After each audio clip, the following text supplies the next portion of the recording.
नमस्कार, आदाब, सत श्री अकाल दोस्तों। स्वागत है आप सबका मेरे YouTube चैनल स्वप्निल जंक्शन पर और मैं आशा करता हूं कि आप सभी स्वस्थ और सुरक्षित होंगे। दोस्तों, हमारे देश के किसान की स्थिति कितनी नाजुक है ये बात आपको भली भांति पता है।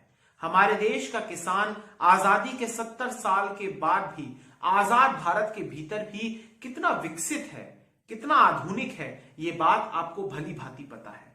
हमारे देश का किसान आज भी खेती करते समय कितने आधुनिक उपकरणों का इस्तेमाल करता है, इस बात से आप सभी भली भांति परिचित हैं। हमारे देश के भीतर किसानों की आय कितनी है, उनकी हालत कैसी है, ये बात आपको पता है। हमारे देश के भीतर कितने किसान वार्षिक तौर पर सालाना आत्महत्या करते हैं। क्यों? क्योंकि या तो वो कर्ज नहीं चुका पाते या फिर उन्हें अपनी फसल का लागत नहीं मिल पाता, फसल की लागत नहीं मिल पाती। ये बहुत ही दुखद स्थिति है हमारे देश के भीतर। हमारे देश का किसान जब इन स्थितियों से गुजरता है, यानी या फिर वो अपना कर्ज नहीं चुका पाता या फिर उसे अपनी लागत नहीं मिल पाती, तो वो सोचिए जीवन जीने से बेहतर मौत को गले लगाने को समझता है। कई कई बार वो स्वयं खुदकुशी कर लेता है और अपने पीछे अपने पूरे परिवार को छोड़ जाता है और कई बार वो अपने परिवार समेत आत्महत्या कर लेता है। ये हमारे देश की हकीकत है, ये हमारे देश की वास्तविकता है। और अब आप इसे इत्तेफाक कहिए या फिर गर्व से कहिए कि हमारे देश के भीतर 50% से ज्यादा किसानों की स्थिति इतनी नाजुक है और फिर भी हमारे देश को कृषि प्रधान देश कहा जाता है। एक कृषि प्रधान देश के भीतर वहां के कृषक की ऐसी स्थिति, क्या वाकई में आप कल्पना भी कर सकते हैं? आप भली भांति अपने इर्द गिर्द जब किसानों को देखते होंगे तो आप ये बात महसूस करते होंगे।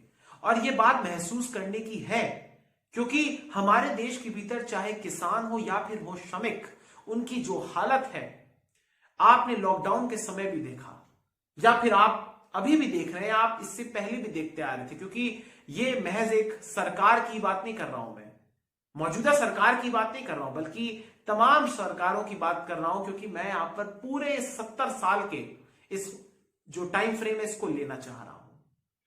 क्योंकि किसानों की स्थिति नहीं बढ़ी है, नहीं सुधरी है। किसानों को एक प्रकार से वोट बैंक की तरह देखा जाता है।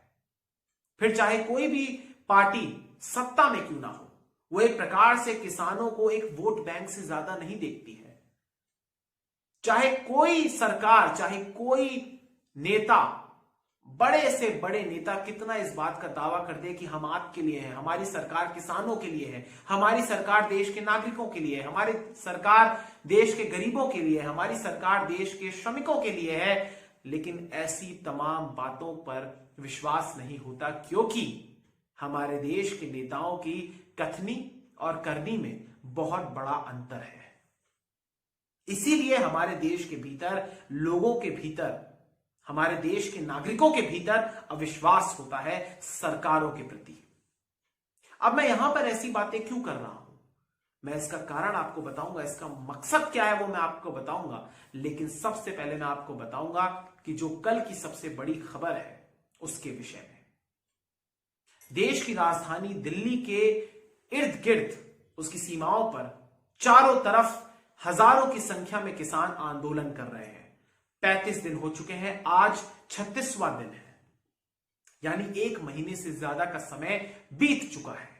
और यहां पर आपके लिए बात जानना जरूरी है कि चाहे सिंगू बॉर्डर हो या फिर हो टिकरी बॉर्डर या फिर हो गाजीपुर बॉर्डर या हो दिल्ली के भीतर मौजूद बुराड़ी का वो ग्राउंड, हर जगह हजारों की संख्या में देश के विभिन्न राज्यों से किसान लगातार पहुंच रहे हैं, किसानों के काफिले लगातार पहुंच रहे हैं। इस बीच लगभग 21 दिनों के बाद, 3 सप्ताहों के बाद सरकार और किसानों के बीच मुलाकात होती है, वार्ता होती है, बातचीत होती है। अब मैं आपको इसकी थोड़ी सी पृष्ठभूमि में लेकर जाना चाहूंगा क्योंकि 29 तारीख को एक प्रकार से किसानों की ओर से प्रस्ताव आया था कि आप 29 तारीख को हमारे साथ वार्ता कर लीजिए। ये जो प्रस्ताव था ये किसानों की ओर से भेजा गया था सरकार को कि आप 29 दिसंबर को हमारे साथ वार्ता कर लीजिए। इसके बाद सरकार का जवाब आता है और सरकार कहती है कि 29 नहीं बल्कि 30 तारीख को हम आपके साथ वार्ता करेंगे। 30 तारीख यानी कल। और कल वार्ता होती है विज्ञान भवन में ही, यानी उसी स्थल पर जहां पर पिछली 5 वार्ताएं हुई हैं। और इसी के साथ साथ 2 बजे इस वार्ता का समय निर्धारित किया जाता है और 2:30 बजे ये वार्ता शुरू होती है और करीब करीब 5 घंटे तक ये वार्ता चलती है। शाम 7 बजे से 7:30 के बीच ये वार्ता समाप्त होती है और उसके बाद जो बातें निकलकर सामने आती हैं उसे आप इस उदाहरण के माध्यम से समझिए कि मान लीजिए एक गिलास है, उसके भीतर पानी मौजूद है, अब वो आधा भरा हुआ है। तो एक पक्ष उसको कहेगा कि इस गिलास में आधा पानी है, यानी ये गिलास आधा भरा हुआ है, और एक पक्ष कहेगा कि ये गिलास आधा खाली है। ये नजरिए की बात होती है। यहां पर दोस्तों मैं आपको बताना चाहूंगा कि कल जो वार्ता हुई जिसमें सरकार की तरफ से मौजूद थे वही 3 मंत्री, जिसमें केंद्रीय कृषि मंत्री नरेंद्र सिंह तोमर शामिल थे, जिसमें केंद्रीय रेल और वाणिज्य मंत्री पीयूष गोयल शामिल थे, और थे उसमें शामिल वाणिज्य राज्य मंत्री सोमपाल जी। ये 3 लोग मौजूद थे और इनके साथ मौजूद थे कई नौकरशाह, जिसमें सचिव भी मौजूद थे, कृषि सचिव।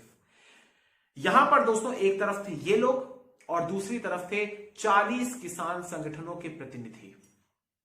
ये वार्ता हुई, 5 घंटे तक ये वार्ता चली और यहां पर जो एक प्रकार से आधे समाधान निकले, यानी यहां पर आप एक चीज नोटिस कीजिए दोस्तों कि सरकार लगातार इस बात के संकेत दे रही है कि कानून वापस नहीं होंगे। जो कृषि कानून वो लेकर आई है उन्हें तो निरस्त नहीं किया जाएगा। हां, हम उसमें तर्क के अनुसार अगर हमें ठीक लगेगा तो हम उसमें संशोधन कर सकते हैं, लेकिन हम उन्हें वापस नहीं लेंगे।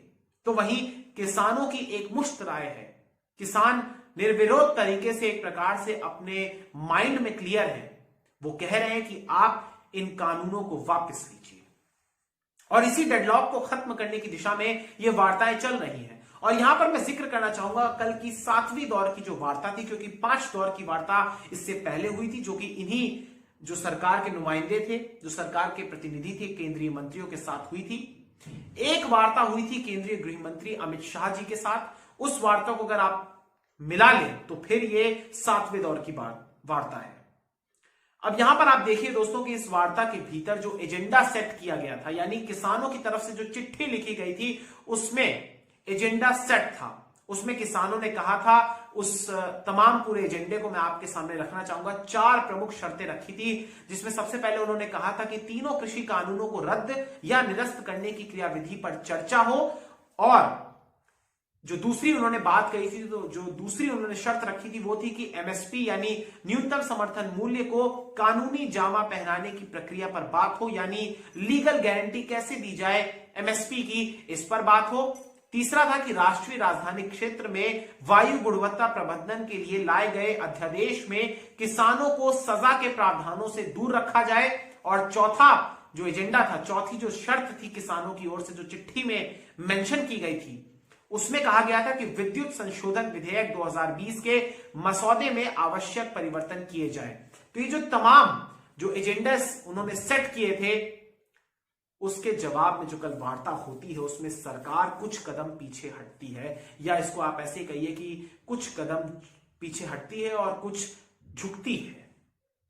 यानी एक प्रकार से जब समझौता होता है, जब 2 पक्षों के बीच कॉम्प्रोमाइज होता है, जब 2 पक्षों के बीच समझौता होता है, तो किसी ना किसी पक्ष को या फिर दोनों पक्षों को एक प्रकार से आप इसको ऐसे समझिए कि कुछ कदम पीछे हटने पड़ते हैं, तभी एक प्रकार से सर्वसम्मति से एक निर्णय लिया जाता है या किसी निष्कर्ष पर पहुंचा जा सकता है। तो यहां पर सरकार ने एक प्रकार से जो कल की बैठक हुई है उसमें ये जो 4 एजेंडे मैंने आपको बताया, इसमें जो 2 एजेंडे हैं, यानी जो राष्ट्रीय राजधानी क्षेत्र में वायु गुणवत्ता प्रबंधन के लिए लाए गए अध्यादेश में जो किसानों को पराली जलाने से रिलेटेड जो उन पर सजा का प्रावधान है, क्योंकि आपको ये बात पता है कि जब भी सर्दियों का मौसम आता है तो देश की राजधानी दिल्ली के भीतर जो प्रदूषण का स्तर है वो खतरनाक स्तर पर बढ़ जाता है और उसका सारा का सारा ठीकरा फोड़ दिया जाता है उन किसानों पर ही। किसान हालांकि कहता है कि हम पराली मजबूरी में जलाते हैं, वास्तव में ये बात है क्योंकि अगर पराली के अलावा वो किसी और तरीके का उपयोग करेंगे, प्रयोग करेंगे, तो उसके लिए उन्हें बहुत ज्यादा पैसों का खर्च करना पड़ेगा, धनराशि खर्च करनी पड़ेगी, जिसके लिए शायद उतना केपेबल नहीं, उतनी किसानों की क्षमता नहीं है, हर किसान की उतनी क्षमता नहीं है, लिहाजा वो पराली जलाने को ही सबसे आसान और सबसे सस्ता माध्यम समझता है। तो इसी को पूरे लेकर एक प्रकार से एक ये अध्यादेश लाया गया था जिसमें किसानों पर 1 करोड़ रुपए का जुर्माना और 5 साल का कारावास या फिर दोनों ऐसी सजा का प्रावधान किया गया था। तो सरकार के साथ जो कल बैठक हुई, इसमें यह निर्णय लिया गया सरकार की तरफ से कि किसानों को सजा के प्रावधानों से दूर रखा जाएगा, यानी एक शर्त मान ली। दूसरी बात, जो यहां पर विद्युत संशोधन विधेयक 2020 है, जिसका ड्राफ्ट सरकार ने बना लिया था लेकिन उसे एक प्रकार से लाया नहीं गया था। यहां पर किसानों की मांग थी, किसानों के भीतर यह आशंका थी कि उन्हें लगता था कि जो उन्हें मिलने वाली सब्सिडी है, बिजली के जो उनको बिजली सप्लाई होती है उसमें जो सब्सिडी मिलती है वो खत्म कर दी जाएगी। लेकिन सरकार की ओर से यह बात कही गई है कि हम सब्सिडी को खत्म नहीं करेंगे, सब्सिडी पहले की तरह ही जारी रहेगी और हम इस विधेयक को, जो बिजली संशोधन विधेयक है, इसको हम नहीं ला रहे हैं। तो यहां पर आप देखिए कि जो 4 एजेंडे थे इसमें से 2 को उन्होंने मान लिया है, लेकिन 2 मेन एजेंडा जिसमें एमएसपी की लीगल गारंटी और जो तीनों कृषि कानूनों को निरस्त करने की मांग है किसानों की, उस पर बात नहीं हुई है। हालांकि केंद्रीय कृषि मंत्री नरेंद्र सिंह तोमर ने वार्ता के बाद प्रेस कॉन्फ्रेंस में एक बात कही, उन्होंने कहा कि अभी इन दोनों विषयों पर चर्चा जारी है, खुले मन से चर्चा होगी, दोनों पक्ष खुले मन से चर्चा करेंगे। अभी इसको लेकर कोई एक प्रकार से पूर्ण रूप से कोई निर्णय नहीं लिया गया है, यानी जो मेन चीजें हैं उन पर निर्णय नहीं लिया गया, यानी दाएं बाएं चीजें देखी गई हैं और मेन चीजों पर निर्णय नहीं लिया गया है। अब यहां पर दोस्तों मैं आपको एक बात और उदाहरण के साथ समझाना चाहूंगा। मान लीजिए दोस्तों एक छात्र है और बड़ा ही नटखट है, बड़ा ही शरारती है, तो वो क्या करता है, मान लीजिए कि एक पूरी कक्षा के भीतर 30 बच्चे हैं, सभी को जो शिक्षक हैं वो गृह कार्य देते हैं, होमवर्क देते हैं, सारे के सारे बच्चे ले आते हैं, 29 के 29 बच्चे ले आते हैं, लेकिन ये जो छात्र है, जो नटखट है, ये नहीं लेके आता है। और जब जो टीचर है, जब वो मांगता है अपना कि किस किस ने ये गृह कार्य किया, तो उसके बाद तमाम बच्चे तो सबमिट कर देते हैं अपने होमवर्क को, लेकिन ये जो है ये कहता है कि मैंने अभी नहीं किया है। तो फिर एक प्रकार से ये कहता है, फिर ये बहाने बनाता है। तो यहां पर आप स्थिति देखिए कि जो ये छात्र है, जो नटखट छात्र है, वो है दरअसल सरकार मेन मुद्दों पर बात नहीं कर रही, बल्कि वो बात कर रही है दाएं बाएं की। जो ये पराली को लेकर जो उन्होंने बात कही कि किसानों को सजा के प्रावधानों से दूर रखा जाएगा, या फिर जो बिजली विधेयक, जो बिजली संशोधन विधेयक है, उसको लेकर जो बात की गई, ये एक प्रकार से मुख्य विषय हो सकते हैं, एजेंडे में शामिल है, लेकिन जिसको लेकर प्रमुख तौर पर यह आंदोलन छिड़ा है, आंदोलन हो रहा है, वो दरअसल शुरुआत के 2 मुद्दे हैं, जिसमें कृषि कानूनों को निरस्त किया जाए और दूसरा है एमएसपी पर लीगल गारंटी। एक सच ये भी है कि हमारे देश के भीतर एमएसपी, जो मिनिमम सपोर्ट प्राइस है, उसके तहत सरकार सिर्फ 6% ही कमाई कर खरीद पाती है, माफ कीजिएगा, कमाई नहीं, खरीद पाती है। बाकी का जो 94% है, जो फसल है, वो दरअसल प्राइवेट जो प्लेयर्स है वही खरीदते हैं। ये भी एक सच्चाई है। तो किसानों के भीतर एक प्रकार से आशंका है कि इन कानूनों के आने के बाद एमएसपी जो सब किसानों को नहीं मिलती है, वो भी शायद ना मिलना लग जाए। तो एक प्रकार से किसान ये चाहता है कि उसे एमएसपी मिले, उसे मैक्सिमम प्राइस नहीं मिले, उसे मिनिमम प्राइस मिले, जितनी उसकी लागत है। और इसी को लेकर सरकार एक ओर से कह रही है कि हम लिखित में आश्वासन दे देंगे, जबकि किसानों की मांग है कि आप इसकी लीगल गारंटी हमें दीजिए। सरकार लगातार कह रही है कि हम लिखित में देंगे, किसान कह रहे हैं कि आप हमें लीगल गारंटी दीजिए। और जो तीनों कृषि कानून है उसको लेकर किसान कह रहे हैं कि आप निरस्त कर दीजिए, जबकि सरकार कह रही है कि हम इसमें संशोधन के लिए तैयार हैं, लेकिन निरस्त नहीं करेंगे। अब अगली वार्ता 4 जनवरी को होगी। 4 जनवरी यानी 2021 में, अगले साल, यानी एक प्रकार से इस साल इसका हल नहीं निकला। अब ये बात आगे बढ़ गई है। यहां पर एक चीज मैं आपको और बताना चाहूंगा दोस्तों कि सरकार इस समय परीक्षा ले रही है किसानों की। सरकार के पास संसाधन बहुत है, सरकार परीक्षा ले रही है किसानों की। लेकिन यहां पर एक पॉजिटिव बात यह है कि किसान दरअसल संसाधनों से भी संपन्न है और संकल्प से भी। तो किसान यहां पर दृढ़ इच्छा शक्ति के साथ खड़े हुए हैं। और मैं आपको बताना चाहूंगा दोस्तों कि वाकई में आज सरकार ने कुछ कदम पीछे लिए हैं, लेकिन इसको आप एक प्रकार से ऐसे मत देखिएगा कि ये सरकार झुक गई है, क्योंकि असली बात दरअसल तब आएगी जब वो शुरुआत के जो दो मेन विषय हैं उन पर कोई ठोस निर्णय लेगी, यानी उनको लेकर जो चाहे किसान हो या फिर हो सरकार, उनके बीच समाधान की स्थिति निकलेगी। जो डेडलॉक है वो खत्म होगा, जो गतिरोध है वो खत्म होगा, क्योंकि किसान एक प्रकार से क्लियर है अपने माइंड में और सरकार भी एक प्रकार से ये चाह रही है अपनी सॉफ्ट पावर के दम पर। आपने बीते 21 दिनों के दौरान देखा कि किस प्रकार से सॉफ्ट पावर का यूज किया गया। आज भी आप देखिए कि जब ये वार्ता हो रही थी उससे पहले केंद्रीय रक्षा मंत्री राजनाथ सिंह जी का इंटरव्यू आता है जिसपे वो भावनात्मक पक्ष के साथ बात करते हैं। इससे पहले नरेंद्र सिंह तोमर जो कि केंद्रीय कृषि मंत्री है, उनकी चिट्ठी आती है, उसमें वो भी भावनात्मक पक्ष को रखते हैं सामने। भारत बहुत ही भावुक देश है। भारत में नेता ये बात जानते हैं कि कैसे जनता को भावुक करके एक प्रकार से उन्हें अपने तरफ खींच लेना है, ये बात जानते हैं। यहां पर तर्क की बात नहीं कर रहा हूं मैं, यहां पर मैं बात कर रहा हूं भावुकता की। ये पूरी की पूरी दोस्तों कल की जो पूरी की पूरी वार्ता हुई, इसमें आप यहां पर एक प्रकार से एक पंक्ति में अगर आपको मैं बताऊं तो यहां पर आप ये निकाल सकते हैं इस बात से निष्कर्ष कि कल की वार्ता में कोई निर्णय नहीं निकला। हालांकि आधा समाधान जरूर हुआ है। जो 4 प्रमुख एजेंडे हैं उनमें से 2 एजेंडे पर सरकार मान गई है, जबकि 2 मेन एजेंडे पर सरकार ने बात नहीं करी है। उस बच्चे की तरह ही जो कि अपने कुछ सब्जेक्ट्स का तो कर लेता है हॉलीडे होमवर्क या होमवर्क कुछ हल्के सब्जेक्ट्स का, लेकिन जो प्रमुख सब्जेक्ट होते हैं उनका नहीं करता। और जब उनके टीचर उससे पूछते हैं कि तुमने होमवर्क क्यों नहीं किया, तो वो दिखाता है एक प्रकार से कि देखिए हमने 2 का किया है, 3 का आपको कल दिखा देंगे या किसी और तारीख को दिखा देंगे। अब ये बात उस बच्चे पर डिपेंड करती है कि वो अपना कार्य करता है, उसकी नीयत कैसी है, या फिर उस टीचर पर भी डिपेंड करता है कि वो क्या उस बच्चे से जो थोड़ा शरारती है, जो थोड़ा नटखट है, क्या उससे वो उसका कार्य निकाल पाता है।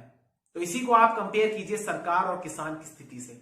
अब यहां पर दोस्तों मैं आपको एक बात और बताना चाहूंगा कि कुछ खबरें सामने आई पंजाब के भीतर से, जहां पर कुछ लोगों ने उपद्रव मचाया और कुछ लोगों ने जो जियो के टावर्स हैं, रिलायंस जियो के जो टावर्स हैं उनमें तोड़फोड़ करी, उनके केबल भी काट दिए, जिससे वहां पर कई सारे लोगों को बैंक पेमेंट करने में, ऑनलाइन पेमेंट करने में, बैंक के कार्यों में या पढ़ाई में या और भी तमाम चीजें होती है, बहुत सारी चीजें होती हैं जो इंटरनेट के माध्यम से की जाती है, उसमें दिक्कतें आई हैं। मैं यहां पर एक बात कहना चाहूंगा कि आप आंदोलन कीजिए, ये सही है, आपको आंदोलन करने का अधिकार है, लेकिन आप सरकारी संपत्ति या फिर जो ऐसी संपत्ति जो कि सार्वजनिक तौर पर है, आप उसको नुकसान नहीं पहुंचा सकते, क्योंकि ये शोभा नहीं देता। ये वाकई में आंदोलन को भी एक प्रकार से एक चोट पहुंचाता है। चंद लोगों की गलतियां, चंद लोगों की जो हरकतें होती हैं वो पूरे आंदोलन को बदनाम करती हैं, तो ये गलत है। हालांकि पंजाब के मुख्यमंत्री ने इसके खिलाफ सख्त से सख्त एक्शन लेने की बात कही है, लेकिन वहां पर एक्शन जो हो रहा है वो सुस्ती के साथ हो रहा है। 1500 के आसपास टावर खराब किए गए, उनको तोड़फोड़ की गई। हालांकि जियो की ओर से यह भी कहा गया कि उन्होंने आधे से ज्यादा टावर्स को सही कर दिया है, लेकिन यह ठीक नहीं है। इसके कारण आम लोगों को भी समस्याएं हुई और आपने सार्वजनिक संपत्ति को नुकसान पहुंचाया, ये ठीक नहीं है। इसी के साथ साथ दोस्तों अब अगली वार्ता 4 तारीख को होगी। देखना होगा कि क्या सरकार झुकती है या सरकार के पिटारे से ये जो आखिरी पासा निकला 2 कानून को रद्द करने का, जो 2 उन्होंने एक प्रकार से किए हैं, पराली वाला और इलेक्ट्रिसिटी वाला, उसमें तो उन्होंने किसानों की बात मान ली है, लेकिन क्या जो मेन चीज है, जो 2 कानून है, क्या उनको लेकर सरकार उनकी बात मानती है कि नहीं, ये देखना दिलचस्प होगा। किसानों ने भी कह दिया है कि वो ट्रैक्टर मार्च जो निकलने वाला था उसको वो 4 तारीख की वार्ता के बाद सोचेगी कि उसको निकालना है कि नहीं। तब तक के लिए आंदोलन और विशाल होगा, आंदोलन शांतिपूर्ण तरीके से जारी रहेगा।